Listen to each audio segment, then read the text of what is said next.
Rohan, is Gary Trent Jr. killing the Milwaukee Bucks?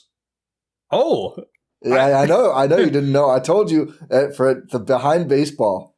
I told Rohan I've got some crazy stats. I just want to throw them at you. Let's just do it cold open style. This is the Gyro Step Milwaukee Bucks podcast.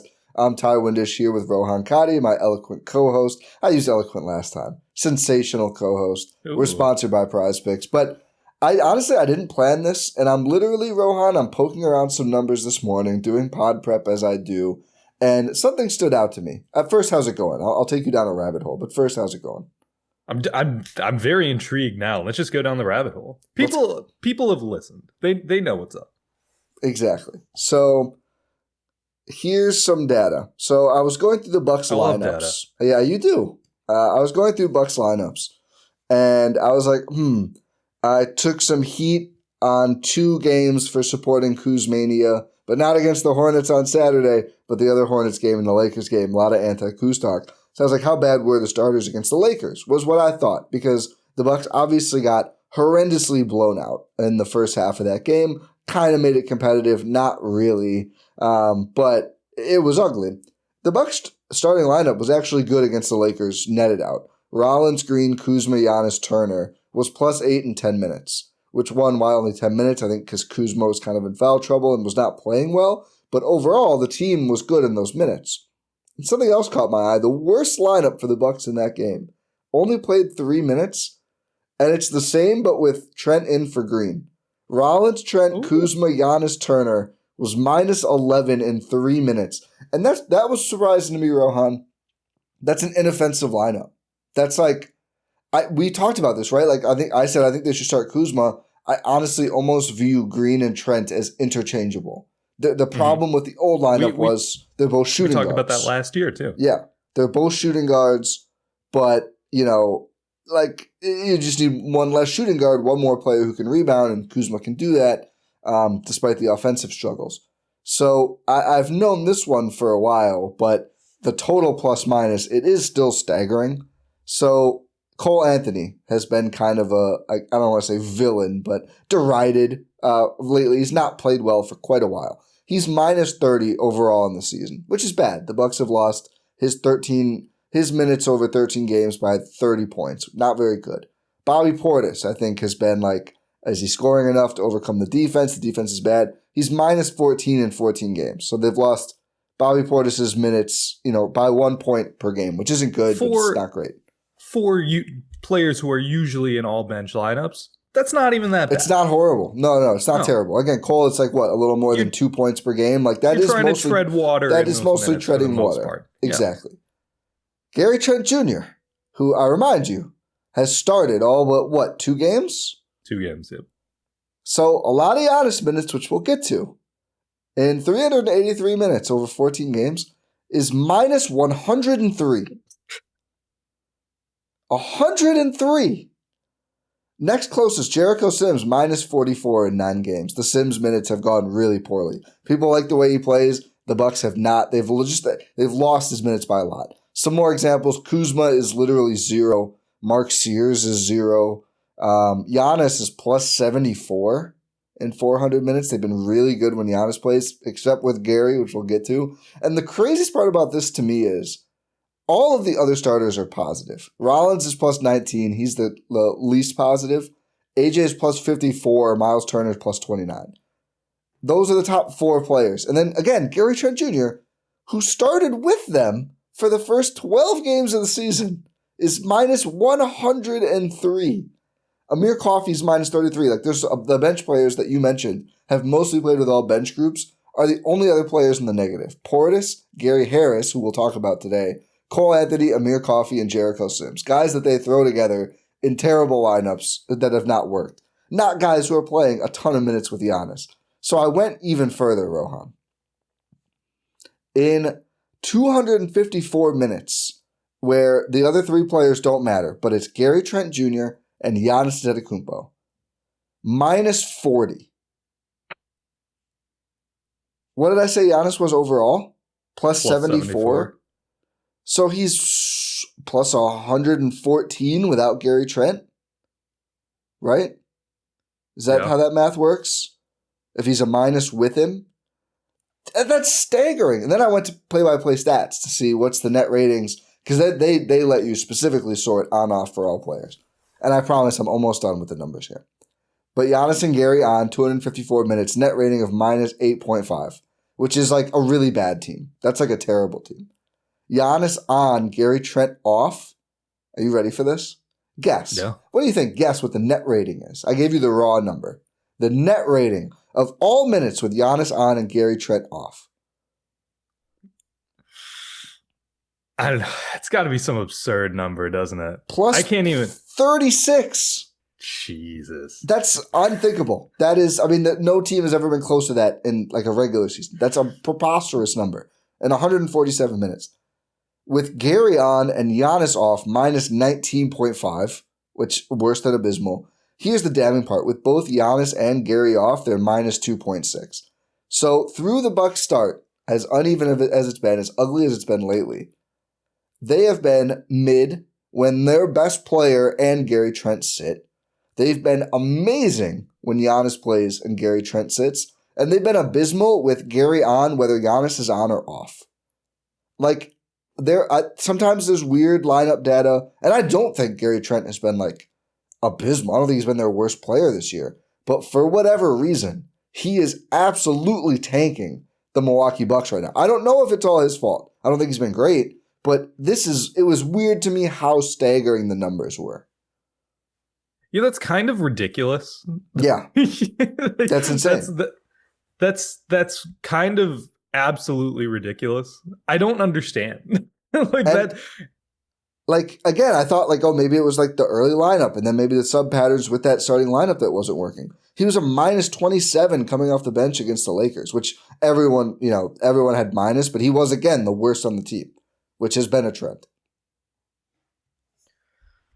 I don't really know what to say to that. I'm trying to think about what happens when Gary Trent Jr. sits. Like, I'm just trying to pull up some the Wowie numbers from Data Baller right now. Yeah. And I'm just looking at I'm looking at the per 75 stats for Giannis with Gary on versus Gary off, and it's kind of staggering. With Gary in 254 minutes, these are medium to high leverage situations. Giannis is averaging per 75 possessions 31.8 points, 7.7 assists, 12.1 rebounds, 3.7 turnovers, 61.5% true shooting. That's what matters. The rim percentage is 71.3% without Gary in 147 minutes. Giannis is averaging 40.8 points, 7.6 assists, so 0.1 lower, but around the same, 12.5 rebounds, 3.9 turnovers, which is a little worse, 74.2% true shooting, which is up 12.7%, getting to the free throw line at a similar rate, and finishing at the rim an 83.8% clip, which is plus 12.5. How does Gary factor into that? I don't get it. Is it the gravity? Do people just not care about Gary?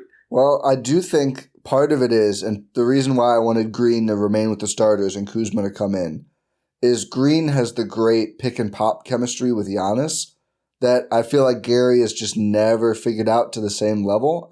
They don't do it. He's not as strong. He's not as strong. Yeah, like AJ does a good job setting those. It's bizarre, honestly. Like, the defense is way worse. When Gary's off, the Bucks have a defensive rating of 107. When he's on, it's nearly 122. So but the offense is a lot worse with him too. They haven't overcome it in his minutes thus far this season. I thought maybe it's the rebounding, although it doesn't seem like the numbers change drastically, actually, on or off. I mean, he obviously is not a guy who grabs a ton of rebounds per game, but yeah, I mean, maybe it's just the chemistry and gravity with Giannis. I think defensively, outside of like the KD steals, he has been pretty bad overall, and he has been asked to guard bigger players. Maybe some of it is that. I mean, even when he's not starting, right? Like the Bucks, especially post Prince injury, are just smaller. Kind of. I don't know. I guess they're not really that much smaller. A little. I mean, they lost Lopez. They added Turner, which that has affected their rebounding. But in terms of Trent, Maybe I don't know. Maybe Brooke covered for some of the bad rebounding from some of their other players more often. I don't know, but it Trent can't be to is. this degree. I was gonna say Trent is not. Trent is rebounding at a very low rate. So yeah, is your starting two guard. But yeah, 1.6 per game is very. Like Jericho Sims gets more in 6.8 minutes than Gary does in 27 minutes. I'm not too fussed about that. He's But it is an indicator. It's Gary. AJ Green gets 50% more boards in the same minutes. Gary averages 1.6, AJ 2.4. Cole Anthony gets more rebounds than either in 19 minutes, by the way. Which, for all the faults, like he does still fly in there and get those rebounds. Kind of pathetic. Two starting guys who are 2-3s have less than Cole Anthony. Yeah. Just go get the basketball, maybe. Mm-hmm. It's pretty simple. But yeah, I don't think there's one thing though that you could point to and be like it's all that. But it is just actually bizarre. Well, let's think about this. Like, let's try to figure out why this could possibly happen. My immediate thought goes to he's struggling as a perimeter defender. Yes. Like, it's the shooting will come, the shooting will go. He's hit some big shots for this team. That's he's like 39% from three. It's by the way. Good. Like it's not he's not like in this really long slump to start it. Maybe people are screaming that. I should have shared that earlier. I don't have it pulled up. It's not like 39%. Like it's not been bad. Yeah, so that's why my immediate thought goes to perimeter defense, right? It's like, is he letting guys get past him fairly easily? Is he not playing within the team scheme? Are they messing up assignments? Are they not switching when they should? Are they letting guys take advantage of him in those situations? That's where my mind goes immediately, because with Trent and with this lineups that we've seen, which has now been changed, to have Kyle Kuzma in the starting lineup, the issue was always, is this team going to be good enough defensively to justify that being that small? We've talked about this on previous episodes. Like, that's why we thought this lineup should change and why it has changed and why. Thank you, Doc, for listening. I hope you're having a good job or good time listening to this episode. Let us know what you think about the craziest part was that we people were complaining online about the Bucks not dropping against the Lakers, and then they started the second half with Turner and drop. Yeah. It's like, wow, he's listening and following along. That's nice. Or just noticing things because he's an NBA head coach. Well, I mean, I could have noticed that one a little earlier. We'll talk about Let's do some more noticing, please. But what was I even saying? Oh, yeah. That lineup is just not, it wasn't tenable defensively. And even in those minutes where they're starting to play Trent in with the starters, including Kuzma, they're still abysmal. That I'm struggling to understand. That should be like every recent game. Small sample. That's a small sample. It's small-ish. Oh, one game is a small sample. On the season, no, I think we're out of. Like we're at hundreds of minutes now with like the stuff with him and Giannis on off. Like that's not that small anymore. It's just bizarre. Is crazy because Gary plays better with Giannis compared to without Giannis. It just hasn't mattered. I mean, the first Charlotte game without Giannis, like some of this stuff, it's just weird. Cole Anthony was 2 of 12 in that game. Felt like a disaster. Minus 18. Gary was minus 25 starting with like that lineup where here are the other starters plus minus. Rollins minus 5.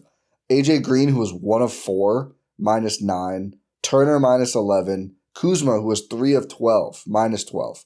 Twice as bad as Kuzma in the same starting lineup. And then in the other Hornets game, when Giannis is back, Gary again is the worst plus-minus on the team, this time coming off the bench, where the other bench players were close. Cole was minus 13. Gary Harris was minus 12.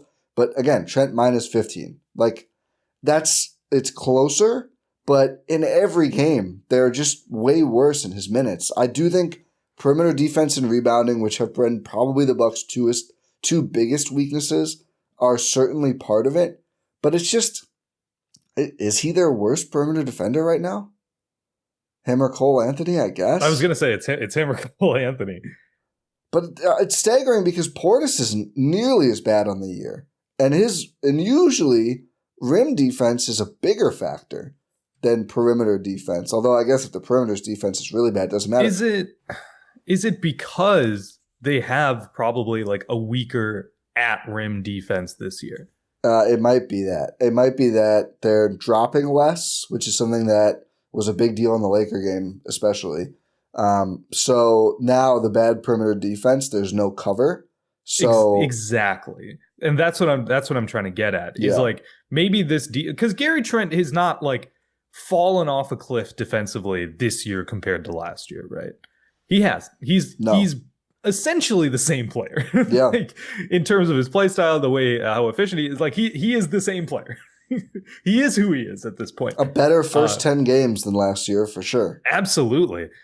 And it's just I'm trying to figure out why the defense is really failing him specifically this much to this degree. And it might be that, they're trying to funnel guys to the rim and the rim protection just isn't there. Well, I think they're not trying to, but they can't help it because he's not a very good perimeter defender.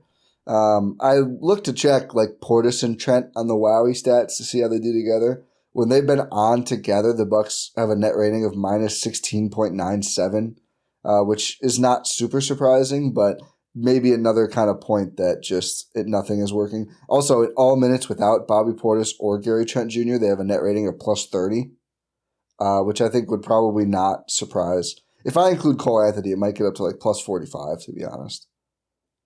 The Bucks bench has been problematic in those three players in particular, but it is just. But the surprising thing: all minutes with Bobby on and Trent off, net for the Bucks are plus 9. That's crazy. Yeah, remember all those all bench lineups that were terrible that didn't involve Gary Trent? Still, Bob nets out as a positive. I think in part because they start playing with Giannis, and the team does very well when he plays with Giannis.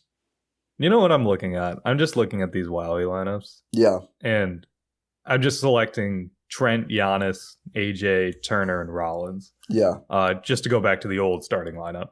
And every single one of them is a negative except the Trent off, which is plus 38.4. It's bizarre. Like it's just and all the other combos work. That's the thing. I remember looking through like 2 and 3 player groups recently, and it would be like Green, Rollins, Turner.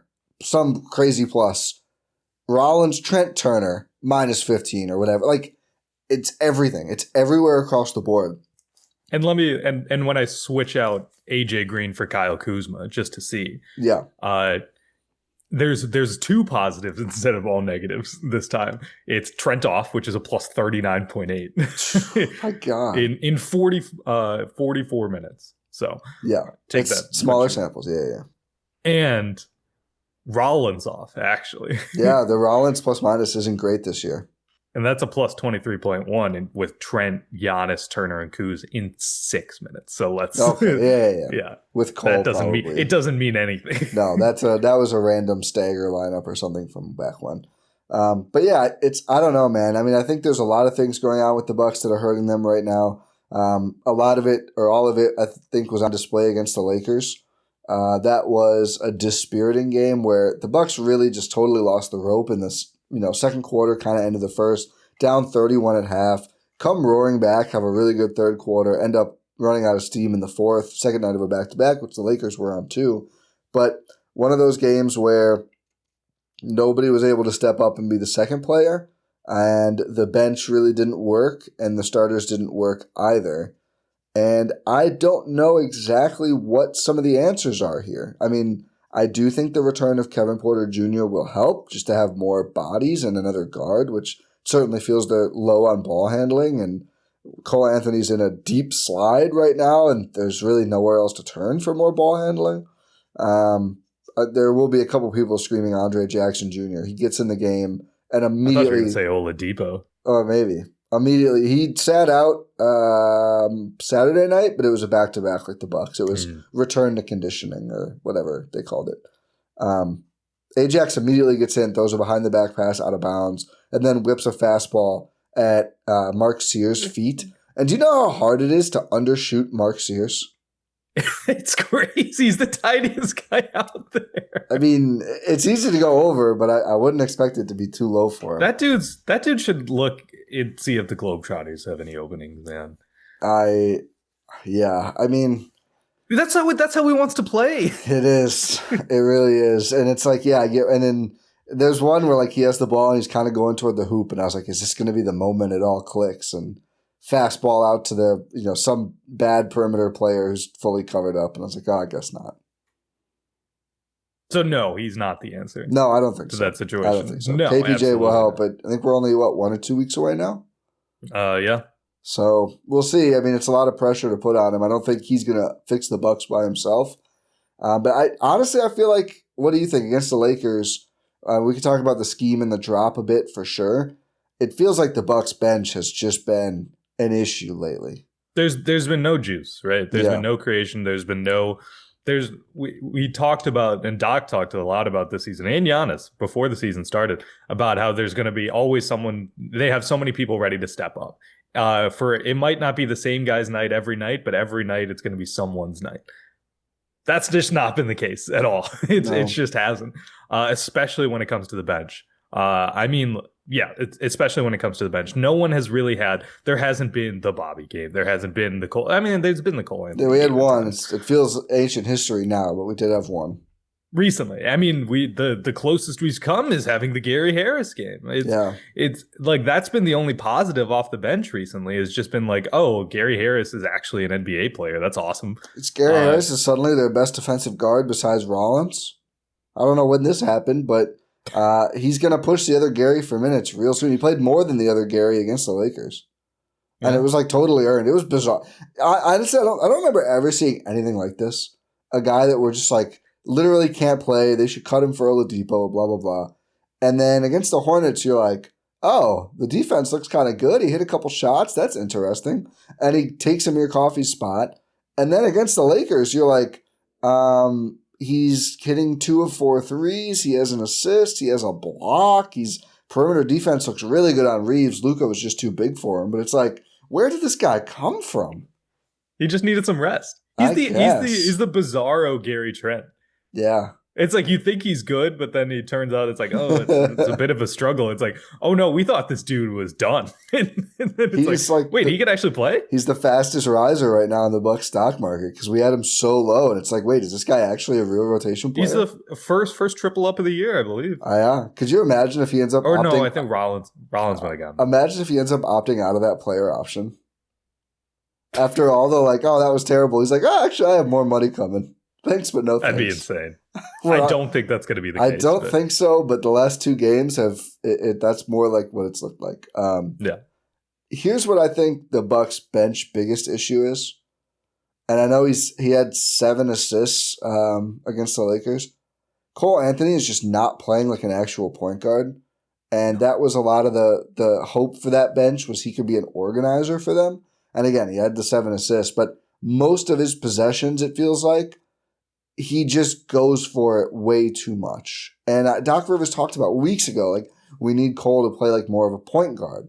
And he's not. Like, he gets these ridiculous, like, running leaners and pull-ups over guys and hook shots and one-armed, like, off-balance floaters. And it's like, why? With like 20 on the shot clock. Who are you? With 20 on the shot clock. That's the thing. It's not like he's like, all right, time's out. We have nothing. Like, go take that junk shot. Can't argue for one player for doing that. That's a team issue if you get no offense, like no good looks, and then you have to settle for something. If he senses any space around him, it's like his brain is just like, I need to take like a Steph Curry running floater to the side. Like, no, you never actually need to do that. There's actually no circumstance with more than 5 seconds on the clock where you need that shot. And I think the players like Trent, like Portis, like Jericho Sims are just kind of out there, not really able to do anything in the Anthony minutes. And that's a lot of bad defensive players. So then when they're not scoring, they just give up these huge runs. Yeah, it's kind of weird considering how well he was playing to start the year, right? Like the first couple weeks of the season. It kind of feels like a different player. I think I said this last episode, but every game he feels like he's trying to shoot himself out of the slump, and it's like, bro, that's just calm down. Like, what are you doing? Like, I shouldn't have to be like, okay, how should I go talk to Cole? I'm not the coach of this team. Like, I'm trying to think of what Doc Rivers is supposed to say to him, and it's like, I shouldn't have to worry about this. Dinner's on you again tonight. You're gonna keep buying me dinners until you... I don't know. I went with Bane for Batman for some reason. Close enough. Yeah, close enough. I just don't get it. We're gonna have to see against the Cavs. They play the big Cavs game. tonight. Big game against the Cavs. Peacock exclusive? Oh, yes, it is Peacock exclusive. I'm going to need to source myself the cock. Same. I don't think I have I don't it want to have yet. to pay for cock like that. I know. I've never have before. Actually, I think I did for a couple of years there, but we're gonna have to go back to doing that. I did for the Olympics. That's what it was. I think I just had it. Well, I think I had it for The Office. Okay. Accidental Peacock commercial. Not accidental Prize Picks commercial. This episode is brought to you by Prize Picks. Rohan and I make decisions every day, as does Doc Rivers, but on Prize Picks, being right can get you paid. Don't miss any of the excitement this basketball season on Prize Picks, where it's good to be right. We have been winning all year. Some of our favorite players thus far. I always look for AJ Green points. I always look for Ryan Rollins because usually consistent scoring and defense presence, although it's wavered a little bit, especially in their last game. But Prize Picks is great because it's simple to play. All you do is pick two, more or less, on at least two player stats. And if you get your picks right, you can cash in. It's the best place to get in the action on basketball in more than 40 states, including California, Texas, Georgia, and Wisconsin. And how you play is up to you. If you want flexibility, choose Flex Play, where you can get paid even if one of your picks misses. And if you want the biggest payouts, if you're really confident in your takes, go for the Power Play. No matter how you play, Prize Picks is a great way to put your takes to the test, and it's fair. They offer injury reboots. If one of your players leaves the game in the first half and doesn't return, Prize Picks won't count it as a loss. So if you know which players are going to go off and which players are way overhyped, you can make your picks in less than 60 seconds and turn your takes into cash. Download the Prize Picks app today and use code EUROSTEP to get $50 in lineups after you play your first $5 lineup. That's code EUROSTEP to get $50 in lineups after you play your first $5 lineup. Prize Picks. It's good to be right. Rollins disappointed me against the Lakers as well.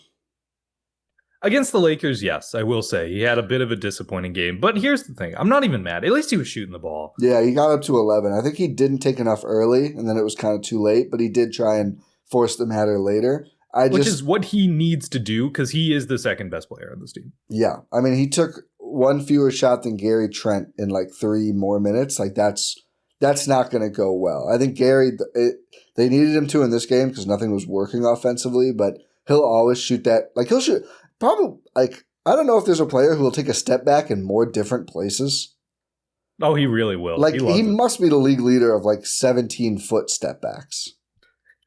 Like, I don't know why. He create at least some sort of space because he's tiny. Yeah, it's what he does. But Rollins, I think, didn't shoot much early. And then Kuzma didn't shoot at all because he was terrible. But I agree. Overall, Rollins has been really good. His season averages are really good. He's, like, kind of weirdly close to what Drew averaged in some of the Bucks seasons thus far. It dropped a little bit against the Lakers, but the production has been there for him for sure. I do think he needs to be empowered even more to, like, go seek out your own shot, dude. Like, you're that guy. Mm. And Miles didn't shoot enough. 4 shots in 30 minutes. Yeah, really bad. Crazy. Against DeAndre Ayton and Maxi Kleber. Like, come on, man. Dominating, really? He did dominate the Bucks. It's sad. Doesn't he have that tattooed on him? I think so. I think he trademarked it too. He was 9 of 13, 20 and 10. He earned it in that game.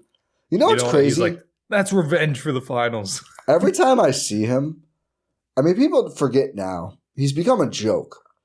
Going into that finals and during that finals, I looked at Ayton like, wow, this is like the prototypical next-gen center. Like, Ayton and Booker are going to be great for, like, I don't know about 10 years, but 5 years, 8 years. Like, he's a physical monster. He has a nice touch. He had a good midi. I don't know if he really does it much anymore. I think he made like 1 against the Bucks. I was like, this guy is incredible. He's so strong. Like, he looks like a throwback center. Like, he's chiseled. Yep. And it's like one of these like funny things about sports. He's a goofball, and it all fell apart. That's the only sin. He's not a terrible person. He's a goofball.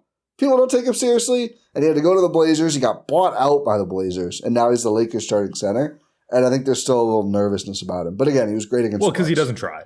Yeah, goofball. It's not just the goofball. It's that he does not put any effort. I think that those things go together. Oh, okay. But yeah, fair. Probably I was being too charitable toward him. Yeah, it's just like the finals kind of like broke him. Yeah, the sun block. Giannis had another good block on him. Yeah. It is embarrassing to lose a game. You got to dominate that matchup more, man. Yeah. I was a little disappointed in Giannis. 32, 10, and 5, but I agree. Still disappointed. 72% from free throw is nice.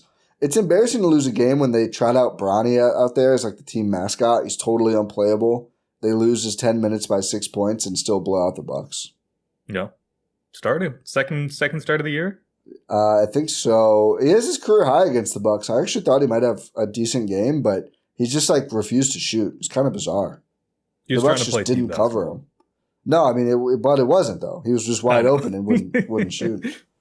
It was funny. It's like you would see him get those shots get the ball at the perimeter. He's wide open in the corner. It's like, bro, just take the shot. You just got to shoot that. If you don't, it's the Ajax problem. If you don't shoot that, like you just can't function as part of the team. We want to talk about the drop. Yeah, let's do it. Maybe should try it. Yeah. Yeah, it's great. I mean, they went to it in the second half more, obviously. We talked about that a little more. That's the half they won. It is the half they won. It's you typically win the second half when you're being blown out. Yeah. But it's kind of maddening. Well, here's the thing. It's kind of a tough line to draw. I'm not going to say it's all cut and dry because it's not. You have a center who is more capable of doing more things than you have ever had in the past. Yeah. You really do. He's able to switch out on the perimeter. He's able to play aggressively at the point of attack. He's able to do all of those things. But at the end of the day, your perimeter defenders aren't the greatest. You need to have someone at the rim. Giannis is going to be near the rim because he's going to be sagging off the guy in the corner who's going to be taking wide open threes. Giannis, come on, man. That's a big part of this. Their perimeter defenders aren't bad right now in the new starting lineup. Here's the real issue is you need to rotate when you play up at the level because, again, the rim is open so someone can cut to the rim, so someone else, not Turner. So let me draw it out for people who are like, I don't follow the terminology and stuff. Right now, or what the Bucks have been doing for most of the season, is Turner, their center, the most important player on defense for generally in basketball, not specifically for the Bucks. Centers handle ball screens. I mean, there's probably 10 different ways, but there's a couple that really people talk about that are widely used.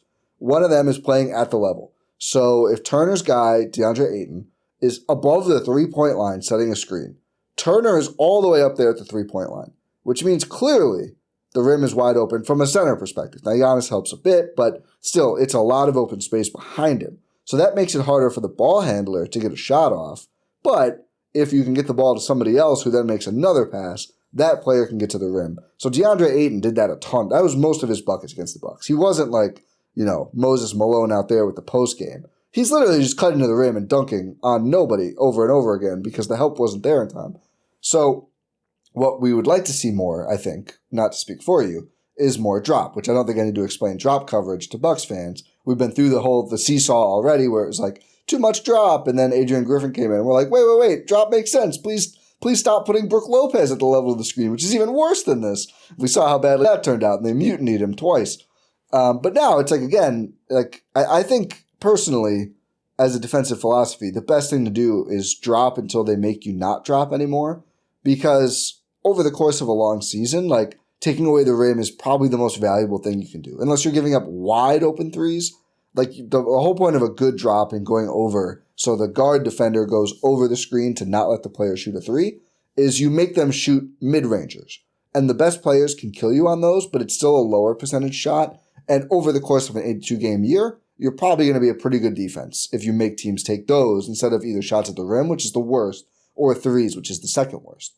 The Bucks right now are giving up rim and threes because the rim is open, and when they rotate, they're not good at rotating. And to your point, some of that is AJ Green peels off to try and block the rim, which might not work anyway. DeAndre Ayton versus AJ Green at the rim is not a great bet. But even, let's say it's Kuz. Kuz is actually pretty good. Gets him into foul trouble too. No fouls against the Lakers. The most shocking development of the game. I know. That might have been the best part of the whole game. That literally, I posted, that's the silver lining of the game. AJ Green, no first half fouls against Luka and Austin Reeves. But let's say it's Kuz. Kuz is actually a pretty good weak side rim help defender for a small forward. Kuz comes over, blocks the rim. Okay, Ayton passes out to the corner. Green goes over there. Now that player's open. Turner goes over there. Now Giannis is still standing at roughly the same spot, waiting for someone else to come to the rim, and his player is shooting a wide open three. And the Bucks are not a great perimeter defense. I think they're better now. They're also just not a good rotating team. And some of that is just Giannis most of the season does not rotate that aggressively. So you just can't play a defense where you're asking him to do something that he's not doing. One of those things has to change. Yeah. One of those things has to change, and it's probably not Giannis. Probably not. Giannis, who's averaging 30, whatever, 11, 9, or not 9. The only reason this team is a decent offense. Has a chance to be a good team. Exactly. The only reason this team is winning some basketball games. I shouldn't say that. They're 8-6. It's all right. Yeah, it's mostly Giannis, right? They've won one without him. They've lost one without him, which is why it's like I'm not saying Giannis needs to change. No, I think it made sense. Turns out Bud had a lot of good ideas, just a little inflexible. It made sense for the defensive philosophy of the Bucks to be like Brooks almost always by the rim. Giannis is always pretty close to the rim, and then everything else like we'll just see how we can do. And early Bud, they just didn't adjust. Late Bud, it would be like, okay, we'll adjust if we have to, right? Like, okay, Luka's, which he did, okay, he's hitting all the step back threes now. Like, we need to do something else. That's fine. But right now, they're starting with this aggressive defense, and it's not working. And their zone kind of sucks, too. That's a different matter. I looked this up because I was wondering. If you had to guess, which half do you think the Bucks have been better in this season? First or second? Second. Yeah. First halves of games. So, again, they start with this aggressive defense, and then sometimes they adjust. They did it against the Lakers. They don't always. I think sometimes they just get better at it or play different personnel.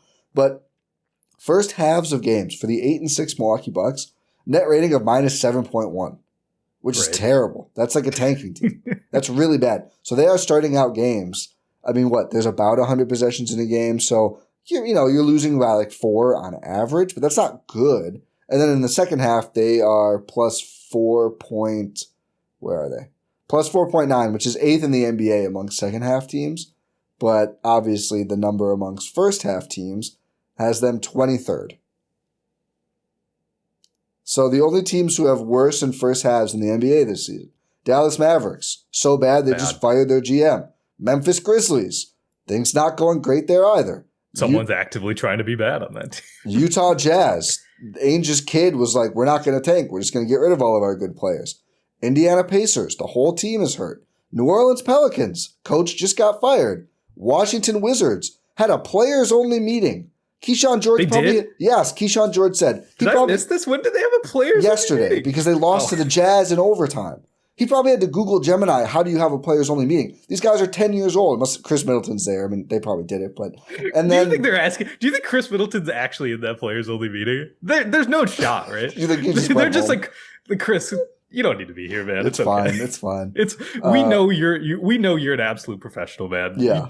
You're fine, man. Just go home. And then the Brooklyn Nets, who are 2-11 with just like a basketball. I know. I was like, what are they? They're just like, wait, we weren't supposed to still be bad. They're 1-12. I mean, there's no reason for them to have So those are the teams. That might be the funniest thing that's happened this season. How did I miss? My Twitter notifications are broken. That's why.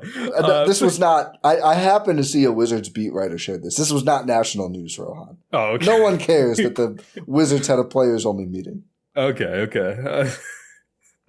But for all teams with either 4 wins, 5 wins, the Pucky Jazz 5-8 leading that place.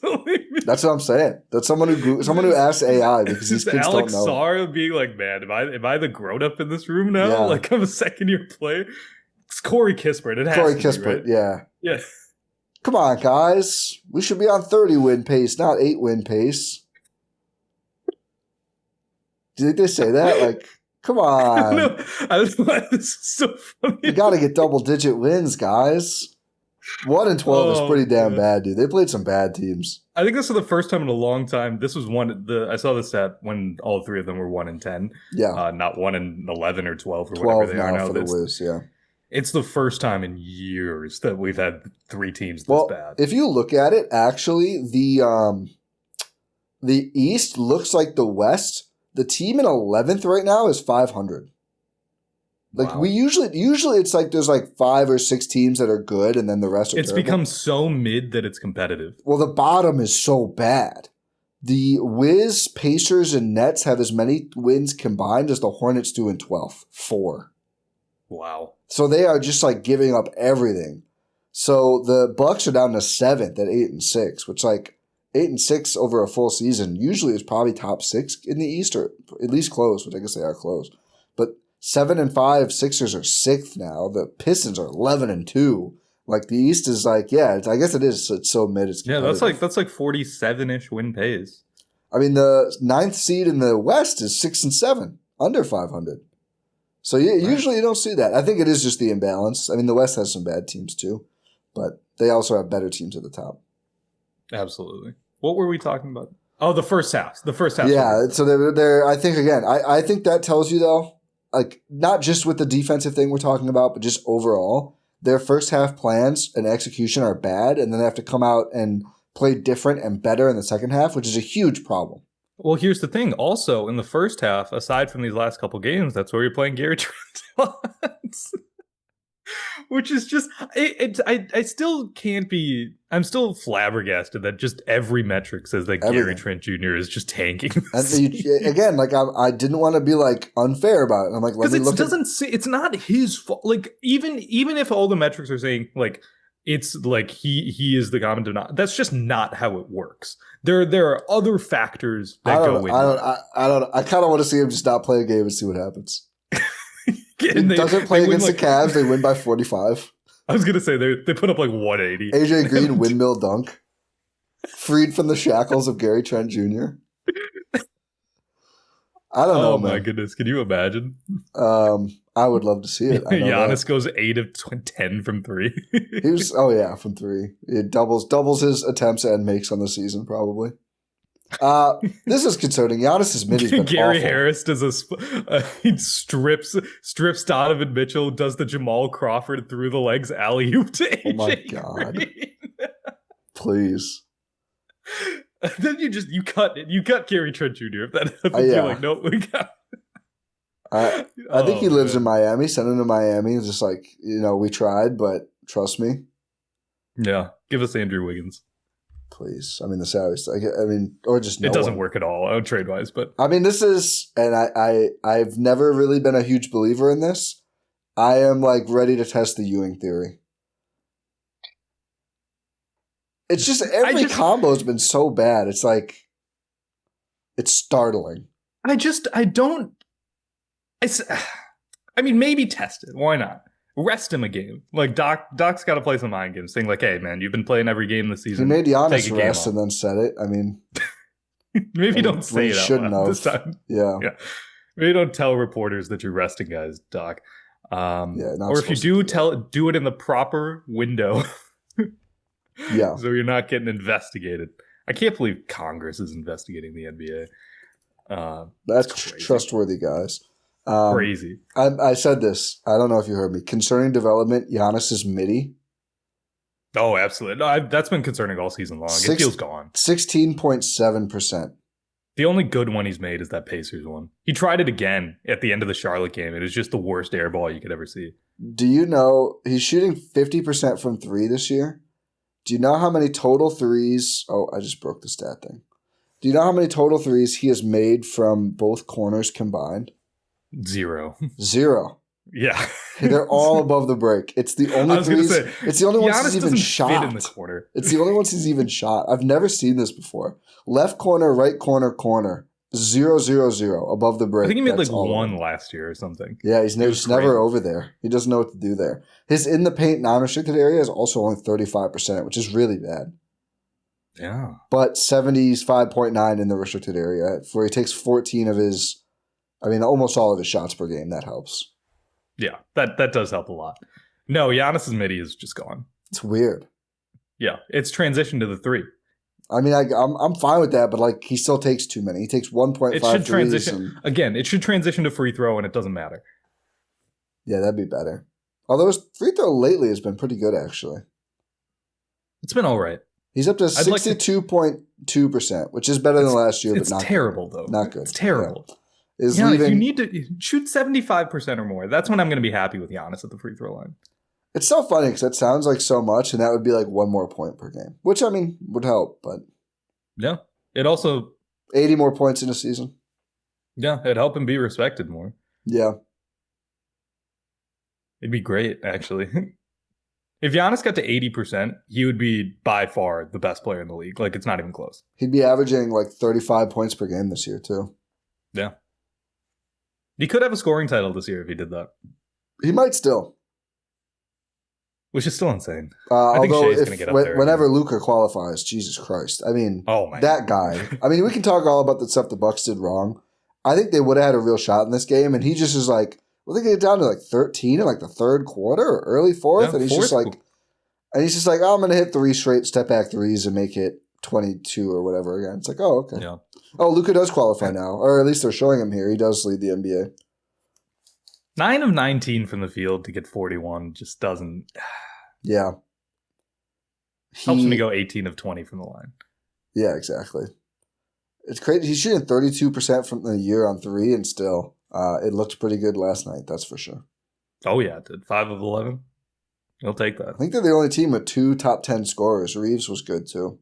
What a luxury. That's the thing you really miss with the Bucks right now. I think Rollins. We agree on Rollins being the number 2, but he doesn't feel empowered enough yet. When Giannis sits, it's just kind of still like, who's gonna do what? Who's doing it? Who's gonna do it? Everyone thinks it's them. That's the problem.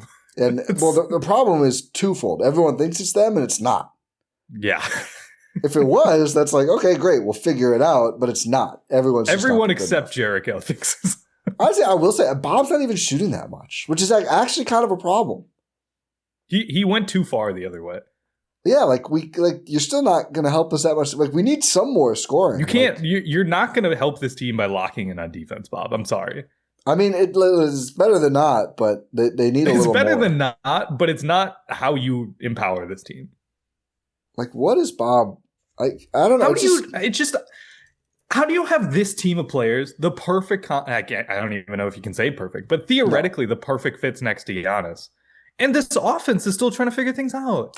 I was going to say, like, it feels like he's doing a lot less. He is 4 points below any Bucks season since his first one per game. He's at 9.6 the last 4 seasons: 13-9, 13-8, 14-1, 14-6.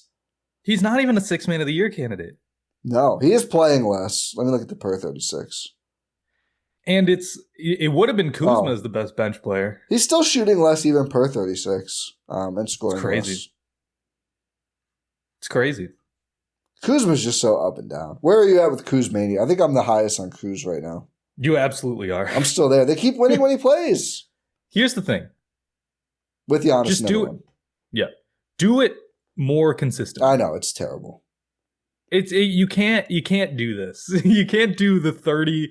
Your Bucks high. It wasn't even 30. It was 29. 29, but like 4 rebounds, 4 assists, assists, 4 steals, a bunch of rebounds. It was an amazing game. Like, it's an incredible game. It was probably he got a double. It was his best game as a Buck. It was one of the best 5, or one of the best probably 2 non-Giannis performances we've seen as a Buck from Bucks. Yeah, Rollins at Warriors and maybe the Turner game against up there in the top 5 for sure. Dallas, I think. Dallas, yep, that's what it was. So like up there, like you're saying, for sure. And it's like then he comes out against the Lakers literally a day later and scores 1 point. 1. You can't even make your second free throw? That's on brand. Here's the problem though, and this is a little for 6 from the field. This is on him. 5 from 3. Why is 5 of your 6 shots from deep? That's what I was going to say. That's not all on him though. Yes, it is. He controls when he shoots the ball time. But they control what actions they run. Well, he controls what spots he's in and where he catches. Not totally. I mean, if they run a pick and roll, he can't just be like, I'm going to stand over here too. Here's the thing. What he was doing against Charlotte was it was kind of like Dwayne Wade-esque. Yeah. Where he was like, he was just darting in the middle of the lane after after a delayed pick and roll. Or delayed cut after a pick and roll is what I'm trying to say. And that's how he was getting to be really effective. Giannis was finding him in traffic, then he was finding back Giannis in traffic, and it's like, oh, this is great. These are 2 guys who can operate in the area together. And then he's like, nah, I'm Steph now. It's the Karis LeVert thing, man. He spins a wheel every game and decides what player he's gonna be. And against the Lakers, he was who's the guy I need who's more. just you know that one guy who's just in every stat leaderboard category historically. Dragonfly Jones loves him. I don't Uh, know. what's his name, man? I can't remember. But that in the Lakers game, he decided like, nah, I'm really struggling. You don't know any I can't think players. of anyone. I'm Dirk. I'm a shooting Yeah. big now. So And he looks like a completely different player yeah. game to game. And then the players where he chooses the correct person, the wheel spin is good. It's awesome. When the wheel spin's bad, it's like, ugh, what is going on here? I think he's the canary in the coal mine. Their offensive approach sucked, and thus Kuzma sucked. They didn't run, like they didn't have sustained possessions where they looked for better shots where he has time to cut. Like it was so much like one pass, like instant mid shot, like contested three, or when Cole gets in the middies. Elgin Baylor, that's who I'm thinking of. Oh, Elgin Baylor's really good. That's what that's who we decided to be against the Hornets. Yeah, I got you. Elgin Baylor rules. Again, some of it is for sure on him. I'm not absolving him of everything, but I just think when their offense sucks, he's going to look bad because he's standing there in the corner watching one action that either swings to him or like there's just not enough happening. Like get someone else in the corner. Giannis wasn't operating out of the post enough. Like they didn't take time and read the floor like they did against Charlotte, which I don't know why. The Lakers are not a great defensive team, especially without Marcus Smart, who is an all-time like come down to the nail and help. They didn't have him. Vanderbilt's unplayable. They're always every time the Bucks are like, oh, we don't have any defense. There's a couple like, oh, should I get Jared Vanderbilt? No, he's awful. He's got like $50 million left. They keep trying to play him when everyone else is hurt, and they still can't play him. He sucks. Anyway. They didn't have Rui in this game Didn't have Rui. Didn't have LeBron James. Kind of a big deal still. Good defender. Yeah. I mean, knows what to do. Yeah. Better than Jared Vanderbilt. Yeah. Yeah. Oh, God. Is Gabe Vincent alive? Yeah, they were playing. They were starting him this year, which kind of surprised me. I was like, you have a lot of guards, but no one plays defense on this team. Crazy. It's crazy. I'm not absolving Kuzma of all the blame. No, I'm not either. He was bad in this game, but I just think their approach I'm saying in terms of his shot selection, too. Yeah. Yeah, it's just, I just don't get it. Do the same thing again. Do what worked. Yeah, it was. But yeah, like if they had just run a pick and roll and then like the ball's spraying around, it's just not the same as like Giannis operating out of the post. He loves talking to AJ too, which is good. You want to say, but it's also like, are you the guy? That was hilarious. Well, in the Hornets game, AJ kept messing up the guard screens, and of all people, it was Kuzma who's like trying to tell him how to do it. Which I'm just like a nice thing to do as a teammate, helpful thing to do. Imagine you're AJ, you're in a dialogue of like, really, I'm playing this bad where Kyle Kuzma's got to tell me what to do. I hope that's his inner dialogue. That's the best possible outcome. Well, instead of, I'm not listening to Kyle Kuzma. Well, that was clearly part of his inner dialogue because he did keep messing up the guard screens, and Concadipple was open like every single time they did it. Yeah. Just switch it.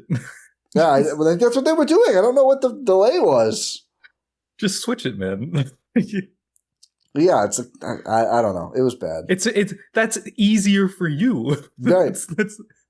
It's switching is sometimes the most effective defense, but it's also like the laziest defense. Yeah.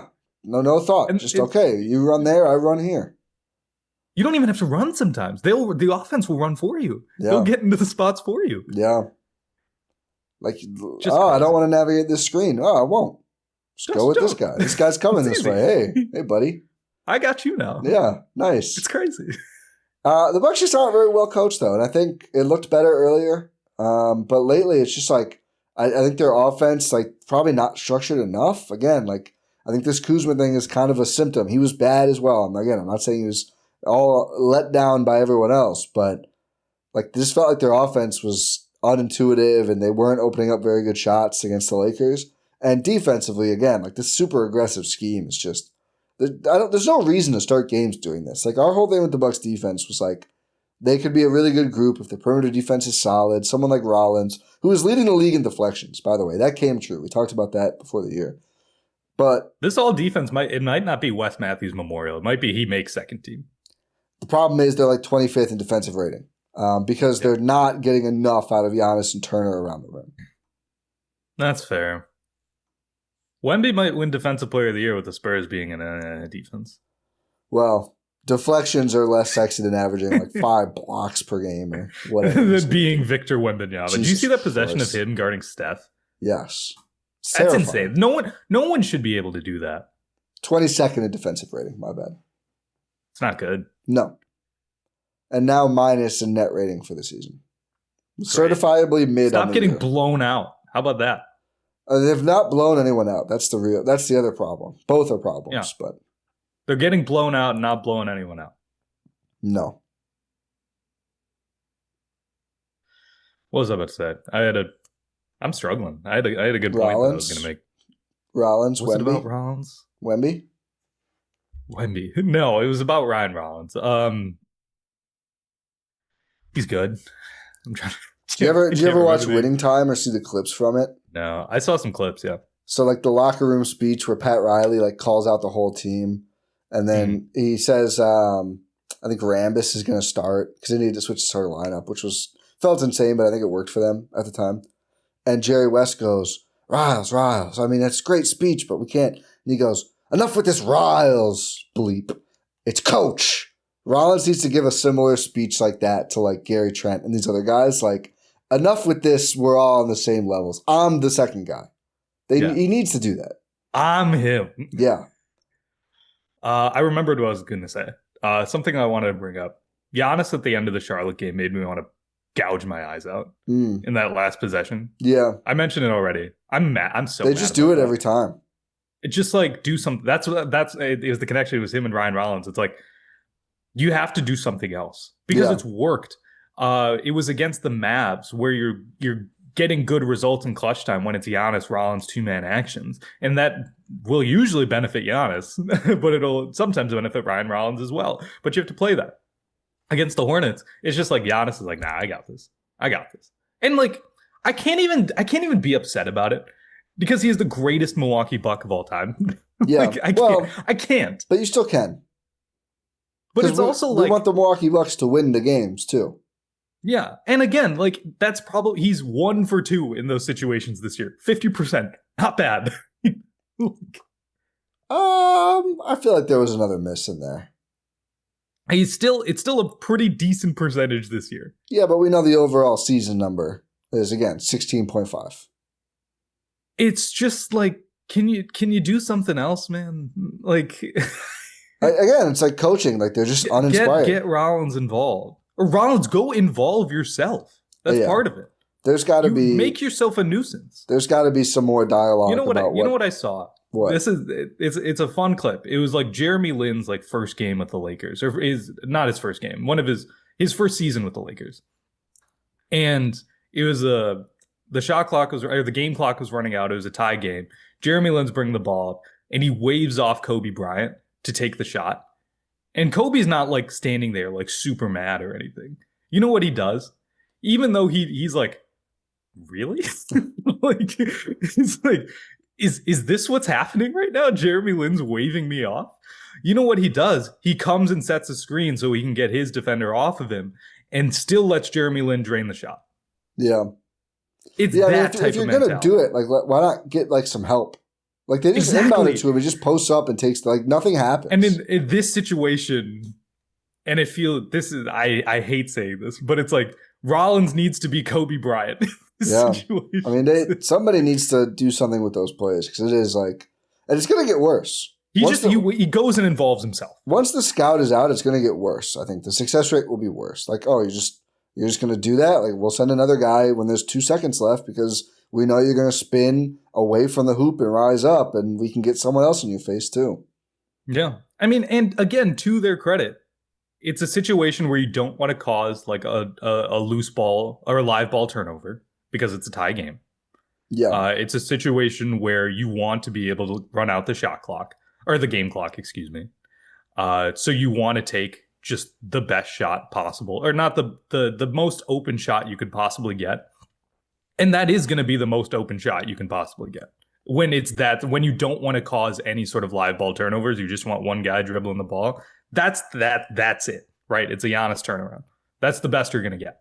So I get it from that perspective, where it's like you don't want to have anyone else, sort of involved. So it's like maybe during the transfer, somebody dribbles off someone's foot and it's a fast break dunk. You don't want that at all. Yeah, so when the game is tied specifically, it's like it's probably the lowest risk profile, is what you're saying. Exactly. And that's why it's like I can't even be mad at it, right? Because that is the lowest risk the lowest risk shot. It is. The worst case scenario is you go to overtime, not you lose the game. I mean, he gets stripped or something, but yeah, like most of the time, yes. Yeah, in terms of what's the least likely, that is the least likely scenario where you get stripped and you're going the other way. So that's why it's like I even feel weird bringing it up. No, but I think the problem is not just like that play itself isn't the problem. I think the problem is Giannis only really cedes big-time ball handling to players who, in his mind, earned it. And since Chris left, nobody has earned it. Mm-hmm. And obviously no one's as good as Chris was like in 2021. But I think whether it's Rollins or someone else, Rollins is the closest right now, somebody's got to earn it. Otherwise, it's just going to be this. And I think it's not just those plays, but it's like everything. Like there needs to be that second guy. Sorry, I'm just thinking of the players only. Oh my God, the Wizards players only meeting. Well, speaking of the Eastern Conference, should we do our Eastern Conference Player of the Week? I actually have. I don't know, man. This one's probably the most difficult. Hard. I got my first one wrong. I know. I'm so perfect. Season. So what was it last week? It was Cade, and you had. It was Cade. Maxey? I had Maxey. Yeah. Cade did lead the East in scoring this week, but he only played one game. He did only play one game. 46, 12, and 11, though. Not bad. It's 5 steals. Do you see Cade's getting a signature shoe? I did. That dropped while we're recording. I did, yeah. Good for Cade. Best guard in the East. No, second best player in the East? Feels like it. I think we're here. My Cade stock has finally paid off. And I didn't take Cade last week. I feel like I betrayed myself. You did. You literally did. I think I've got my pick, but I want you to go first. Here's the thing. I don't think it's going to be. Giannis has a case. Giannis does have a case. They are 2-1, and no one has really stood out in the East in his games played. In his games played. For having an outstanding winning record, right?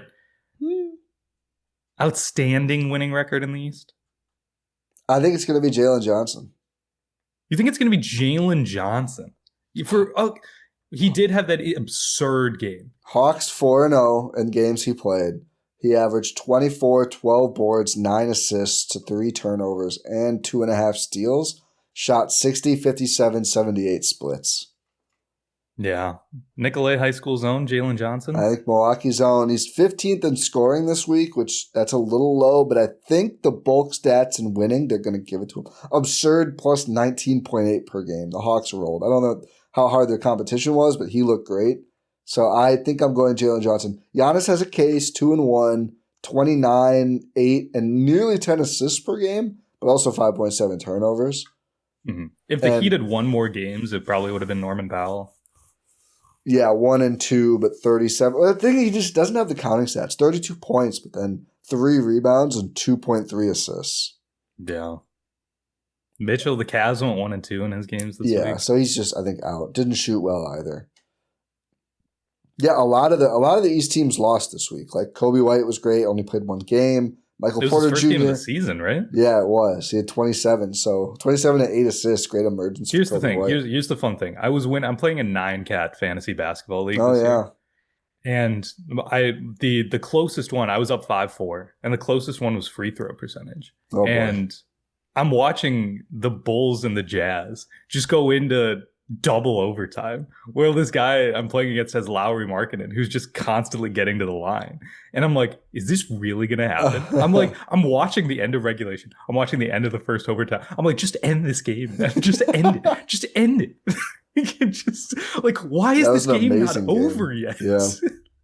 And then Keontae George hits that massive 3, and I'm like, okay, We're done. Thank But then God. here's the thing. In 0.8 seconds, Vooch almost ties the game. And I'm like, are we going to a triple overtime here? Am I actually going to lose? I was like, if I lose this, I did the calculations. Like before overtime started, I was like, okay, the rest of the game, Lauri Markkanen needs to go 14 of 14 from the line. Oh. And it's like, this game's almost over. But then it went into another That's overtime. never And then it went into another Come overtime. How many free throws did you shoot in the overtimes, though? Like 6. Okay, well. That's when I was like, oh no. And I do feel like it probably goes up the more tired everyone gets. They're probably just like, hacking more. And he wasn't even in foul trouble or anything. So I was Dude, imagine losing that because Lauri Markkanen goes 14 for 14 through 5 overtimes would be insane. I was like, please just end this. End this game. So that's my other NBA take of the week. That's good. Jalen Johnson is the good choice. Here's some other guys. Jaylen Brown averaged 25 and was 2-1. Just a lot of guys didn't play as much. Karl Anthony Towns was 2-1. I think it's really important that the Hawks were doing that without Trae Young too. Yeah, I agree. Franz Wagner averaged 25 a game, 7 rebounds, 4 assists. They were 3-1, but I like Jalen Johnson the most. I think it could randomly be Giannis, but it's just not by default. It's not his best case for sure. But he's won weeks like this before. Yeah, almost by default. They'll default to okay, the Bucks were 2-1 and he was clearly the best player in the East. Yeah.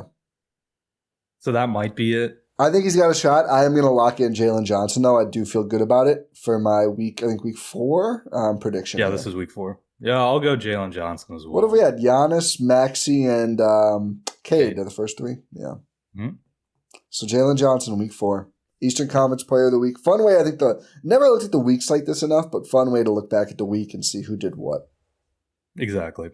Let's look to the week ahead for the Milwaukee Bucks here. They do have a game tonight, like we said. It's a Peacock exclusive, in case anyone's wondering. It's not even like we were doing a Peacock commercial. It's good to let people know how to watch these games. You got to get the cock. Yep. The Cleveland Cavaliers, the second game of the season against the Cavs. The Cavs did not have the strongest week. They did not. No. The Bucks also did not have the strongest week. But they went, 3-2? They went... No, probably 3. They played 5 games. Yeah, 3-2. If you count Sunday to Saturday. Yeah. They went 2-3. How did Giannis go? Didn't Giannis have a positive record, we just said? But it's in that week, so Sunday didn't count. Yeah, Sunday they lost against the Rockets. Oh, that Sunday. I see what you're saying. Yeah. Okay. It was so Monday to Sunday they went 2-2. Through Sunday the 16th they went 2-2. Okay, got it. So I guess that was the previous week. They did go 2-2. The Cavs, again, another test. You've already lost once to the Cavs. Maybe you give Gary the game off. But that ends this sort of like really abysmal stretch of games for the Bucks. Like, why are you front loading so much for the cup? Yeah. It's crazy. Again, like it's just insane. But everyone else has to deal with it too. Someone asked Giannis about it. Was it Eric Name who asked him about it? I'm not sure. I just saw the quote. Yeah. I'm always going to default to Eric Name. We do have an injury report. Real quick for Bucks Cavs, which is at 6 p.m. Central because it's in Cleveland. Yep. Giannis probable. Alex Antetokounmpo still out with the hurt. KPJ and Prince still out, so pretty much the expected Bucks report. Darius Garland's now out with a toe injury. Chris Livingston out with the G League team. Too bad. So is Luke Travers. Max Strus is still out with his Jones fracture in his foot, and their first-round pick last year, Jalen Tyson's out with a concussion. Still, must be a bad one. It's been a while, a couple games at least. Yeah. So Garland's the big one, but also without a couple other. Tyson become a rotation player, and Strus obviously is too. So a pretty significant injury report really stepped for the up Cavs. with Strus out, yeah. Yeah. So again, it's not it obviously really still filled that Ty Jerome spot. Yeah, he really has. So Merrill's helped too, but again, a game where the Cavs they've still been good overall in the season, but they're not at full strength right now. No, and here's the thing: like you couldn't beat the Cavs when they weren't at full strength last time. Yeah. So this is a test where it's like, again, do you not want to lose 2 in a row? You got your asses handed to you against the Lakers. Like, if you truly believe that, they're going to win. But then they have 2 days off for the first time in almost 2 weeks. Yeah. And then they play the 76ers on Thursday. And then the Detroit Pistons on Saturday. They come back home for the 76ers and the Pistons game. You have a little bit of a 3-game homestand here. I assume they come back right after Cleveland, and then you're home for a week, which is great. That's nice. You have that 76ers game on Thursday, like I mentioned, Pistons. That's going to be a fun game. Those are going to be 2 really fun games. And then the Blazers on Monday the 24th. It's a week of tests. If you just look at that this calendar week, it's the Cavs, it's the Sixers, and it's the Pistons. Those are 3 of the top teams in the Eastern Conference. So if you really want to see how you sort of balance out against these teams, you have to play well. Yeah. I mean, that's number 1, that's number 6, and that's number 3. I don't know why I went out of order. Yeah. But I did. And then, I didn't even go in the order of games. The next week then is going to be Portland, Miami, New York. So that'll be good tests as well. And then Brooklyn, yeah. Which, those should be 3 very winnable games. That's kind of a funny one. It's a back-to-back at Knicks, but then home Brooklyn. Just get a Brooklyn road game out of the way. Right? Like that, isn't that a little funny that they didn't just get that out of the way so you can bank a home game later. Yeah, but oh well. So yeah, it should be a good week though. Excited for the Cavs game. The Sixers game will be fun. Maxi's been incredible. VJ Edgecombe has slowed down quite a bit. Which Maxi's still great. Maxi's still great. I was like, they did the Khan leading the rookies in scoring, one of the Hornets games. And I was like, really? The guy didn't VJ have like 2 30-point games early? How is he not averaging 16? Hey, did you know Khan Knippel grew up in Milwaukee, Ty? I did. You know that? Did you know that? I went into the broadcast not knowing that, but they told me every 5 seconds. Is he going to have the same villain arc as Halliburton is my question. No, not a chance. I don't think so. Not a chance. He doesn't have the personality for it. No, he really doesn't. At 15. He seems like not to say that Tyrese Halliburton is a bad person, because he is by all accounts an amazing human being. No, yeah, but in terms of personality, is like, you want to be a villain. He wants to be a villain, 100%. And that's good. That's good for basketball. Yeah, but Khan Knippel is not that. Edgecombe did just score 18 in the loss at the Pistons, but was 11 or below in his 4 games before that. So certainly has slowed down a bit here. Here's my thing. You should do that level of coverage if you're the Hornets broadcast, not the Bucks broadcast. Not a great season for the Bucks broadcast so far. It's not been my favorite. Don't think it's been up to the standard of the last couple seasons. I don't think so either. But why are they constantly interviewing that family? I don't know. Why isn't that the Hornets' job? I mean, it's still a local story, but they obviously went overboard. In the first quarter. They went overboard. Do it once. It's crazy. I know. They were focusing on that more than the actual game. Charlotte Knippel was the story. Force of personality. It's insane. That podcast is going to do numbers. And I was about to say one thing. Oh, do you have any takes on the game ball thing? No. Neither do I. Just wanted to see if you did. No. It was Thoreau, I think. The Lakers rookie scored his first point, dunked on the Bucks in garbage time, and the officials weren't going to give the Lakers the game ball because it's a Bucks game, whatever. And Giannis took it and then gave it to the Lakers, if you're wondering what that means. So, reverse game ball gate.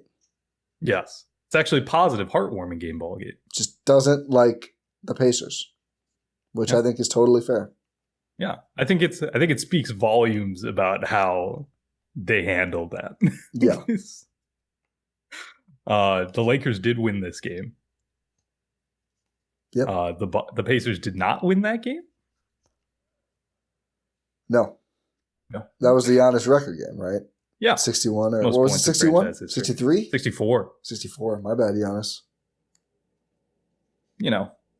Just speaks volumes. That's all I'll say. Yeah. That's my take. All right.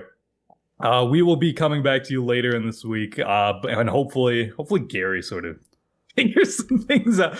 I'm going to be watching that so intently. I feel like it's going to become even more like it's going to be like the Bucks win by 20 and you're like Gary minus 45? Wait, they won by 65 points? How did they do that? They went on a 30-0 run in 5 minutes. Or like Gary on the bench. Gary Trent 7 for 7 from 3 minus 8. Like, wait, how? He shot a three every possession and made them all. How is that possible? How is that even possible? They were just giving up 4-point plays every other possession the other way. I don't know what's going on. Yeah, I think I'm going to watch that. I'm certainly going to watch the drop stuff too, because I do think, do you agree with me? Like the ideal NBA defense is like drop until they make you do something else. Yes. I just Especially think it's the best. When you have when you have an elite shot blocker, that's what you do. And the Bucks have 2 of them. Yeah, if you have like Draymond Green, that's one thing. Like that's a good point. Like Turner is extremely mobile for a center. Yes. For a 7-footer. Yes. Like that's for a 7-foot shot blocking center. But that's his archetype at the end of the day, a 7-foot shot blocking center. Like I think the Bucks got lost in the sauce of like, oh, he can switch out to the perimeter sometimes and play at the level of the screen when he has to. But that doesn't mean you should always do that. Do you think Adrian Griffin's just putting on like some like a Mission Impossible mask and like masquerading as one of the assistant The Bucks have enough coaches where he could sneak in there and no one would notice. They might lose one though. Did you see Darvin Ham as a candidate for the Pelicans job? Is he actually? Yeah.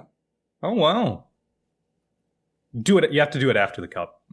Yeah, if we lose Darvin before the Cup, we're not going to win another Cup game. No. Still already lost Prince. Never lost a group play game. Never. No. Alrighty, but we'll be talking to you more about that as we go on, and we'll have a second pod later this week. But thank you for listening to this episode of the Gyro Step here on Blue Wire and GSPN, presented by our wonderful, amazing friends over at Prize Picks. I love Prize Picks. Yeah. Make sure you are subscribed wherever you're listening to this or watching on your podcast platform of choice or YouTube. Make sure you leave a 5-star rating and review, like the video, engage in the comments, all that fun stuff. Pod random. And we'll talk to you next time.